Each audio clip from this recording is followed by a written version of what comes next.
안녕하세요. 5월 23일 대선 토론 다들 기억하실 텐데요. 여러 이야기가 오갔지만 오늘은 그중에서도 특히 이재명 후보와 이준석 후보 간의 그 간병비 문제 그리고 건강보험 재정 관련해서 아주 날선 공방이 있었잖아요. 거기에 좀 더 깊이 들어가 보려고 합니다. 짧았지만 되게 흥미로운 지점들이 많았어요. 네, 맞습니다. 이게 단순히 정책 내용의 차이, 이걸 넘어서서요. 토론 전략이라던가 화법, 심지어는 그 미묘한 감정선까지 좀 엿볼 수 있었던 그런 장면이었죠. 그렇죠. 특히 복지 확대 이거 해야 한다는 당위성하고 또 현실적인 재정 문제, 이 해묵은 딜레마가 정말 고스란히 드러났다고 할 수 있습니다.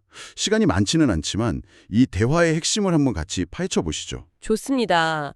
시작은 이준석 후보가 먼저 딱 끊었죠. 이재명 후보 공약 중에 간병비 지원 강화, 이거요. 이게 연간 15조 원이나 들 수 있다. 이런 추산을 제시하면서요. 네, 15조 원.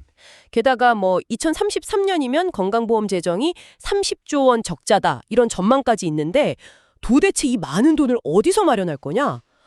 굉장히 날카롭게 파고들었어요. 그 재정 문제를 그냥 정면으로 딱 겨냥한 건데요. 이재명 후보는 일단 그 15조 원이라는 게 전액 지원을 가정한 거고 의료 재정이 감당 가능한 범위 안에서 단계적으로 하겠다. 이런 입장이었어요. 아, 선을 그었군요. 네. 그러면서 이제 정부에서 하고 있는 요양병원 간병 시범 사업 이걸 또 언급했고요. 여기서 일종의 단계적 이행 카드를 꺼낸 거죠. 단계적 이행이라 말은 참 좋은데 듣는 사람 입장에서는 그래서 구체적으로 얼마나 언제 하겠다는 건가 이게 궁금하잖아요. 맞아요. 당연히 그렇죠. 이준석 후보도 바로 그 지점을 놓치지 않더라고요. 허용되는 범위가 대체 뭐냐? 네. 기준 지출 줄일 거냐? 아니면 결국 보험료 올리는 거 아니냐? 계속 이렇게 몰아붙였죠. 그래서 이재명 후보가 여기서 내놓은 답변이 그 의료 쇼핑 있잖아요. 불필요하게 병원 여러 군데 다니는 거 이런 낭비 요인을 좀 줄이면 연간 한 2, 3조 원 정도는 절감할 수 있다 이렇게 답을 했습니다. 아, 2, 3조 원? 네. 근데 이게 오히려 더 큰 설전을 좀 불러온 것 같아요. 맞아요. 저도 그렇게 봤어요. 이준석 후보는 바로 그 2, 3조 원으로는 15조 원은 당연히 안 되고 일부 지원하는데도 턱없이 부족하다. 그리고 그 의료 쇼핑 문제는 이미 개선하고 있는 사안이다. 이렇게 반박했죠. 그렇죠. 그러면서 약간 이재명 후보가 마치 15조 원 전액 지원을 약속했던 것처럼 이렇게 몰아가는 그런 분위기가 좀 만들어졌어요. 이 부분이 상당히 좀 격해졌던 것 같아요. 네, 맞아요. 이재명 후보도 그래서 하지도 않은 말을 한 걸로 전제한다. 왜곡이다, 짜깁기다 이런 식으로 상당히 좀 강한 표현을 쓰면서 불쾌감을 드러냈거든요. 네네. 사실 이런 공방은 복지공약 토론에서 되게 흔히 나타나는 패턴이긴 합니다. 그 비용 프레임 전략이라고 하죠. 공격하는 쪽은 구체적인 재원을 압박하면서 정책의 발목을 잡으려고 하고 방어하는 쪽은 좀 직답을 피하면서 정책의 필요성을 강조하는 그런 양상인 거죠.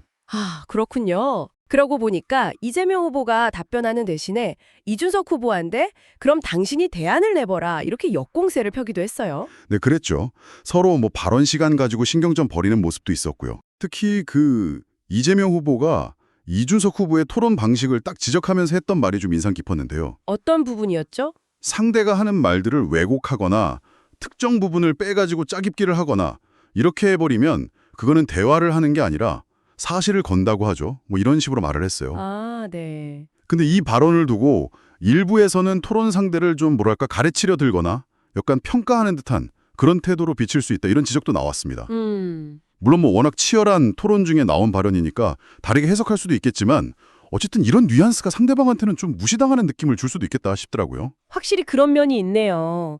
정책 내용도 중요하지만 토론에 임하는 태도나 상대를 대하는 방식, 이것도 유권자들한테는 굉장히 중요한 판단 요소가 될 수 있겠어요. 결국 간병비 지원이라는 중요한 이슈에 대해서 좀 깊이 있는 논의가 이루어지기보다는 약간 감정적인 설전으로 흐른 면이 좀 아쉽긴 합니다. 맞습니다. 정리를 좀 해보자면 이 짧은 공방 속에서도 우리 사회가 직면한 되게 중요한 질문들이 던져진 셈이죠. 간병비담 완화, 절실한 요구하고요. 또 지속가능한 재정 확보라는 현실적인 제약, 이 사이에서 어떻게 균형을 잡을 거냐. 네, 그게 핵심이죠. 또 정책 토론에서 재원 계획의 투명성이 얼마나 중요한가. 그리고 무엇보다도 의견이 다른 상대방하고 어떻게 좀 건설적으로 대화할 수 있을까 하는 점들입니다. 정말 그러네요. 오늘 저희가 살펴본 이 토론 내용 한번 잘 곱씹어 보시면서요. 여러분이라면 이 어려운 문제의 실마리를 과연 어디서부터 찾아야 한다고 생각하시나요? 단순히 뭐 찬성한다, 반대한다 이걸 넘어서서요. 더 나은 정책 논의를 위해서 우리 사회에 또 우리에게 필요한 것은 과연 무엇일지 한번 진지하게 고민해 보시면 좋겠습니다.